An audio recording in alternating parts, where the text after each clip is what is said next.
Subscribe کریں اور bell icon دبائیں تاکہ ہماری نئی ویڈیو اب تک پہنچ سکے۔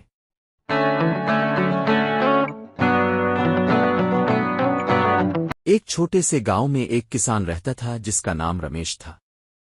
رمیش کے پاس ایک خوبصورت بھینس تھی جس کا نام مایا تھا۔ مایا نہ صرف خوبصورت تھی بلکہ بہت زیادہ دودھ بھی دیتی تھی۔ گاؤں کے دوسرے کسان اس کی بھینس کی تعریف کرتے تھے اور ہمیشہ اس سے مدد مانگتے تھے۔ ایک دن گاؤں میں ایک نئے کسان کا آنا ہوا جس کا نام سنیل تھا۔ سنیل نے رمیش کی بھینس کی خوبصورتی اور دودھ کی مقدار کو دیکھ کر حسد محسوس کیا۔ اس نے سوچا کہ اگر وہ رمیش کی بھینس کو اپنے کنٹرول میں لے لے تو وہ بھی کامیاب ہو جائے گا۔ سنیل نے اپنی چالاکی سے ایک منصوبہ بنایا۔ اس نے گاؤں کے لوگوں کے سامنے یہ بات پھیلائی کہ رمیش کی بھینس بیمار ہے اور اس کا دودھ کم ہو رہا ہے۔ لیکن رمیش نے اپنی بھینس کا خاص خیال رکھا اور اسے صحت مند رکھا۔ جلد ہی مایا نے پھر سے زیادہ دودھ دینا شروع کر دیا۔ گاؤں کے لوگ سنیل کی باتوں میں نہیں آئے اور رمیش کی محنت کو سراہا۔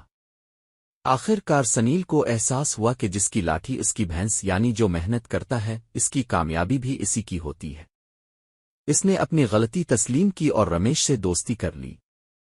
اس کہانی سے یہ سبق ملتا ہے کہ محنت اور ایمانداری ہمیشہ کامیابی کی طرف لے جاتی ہے۔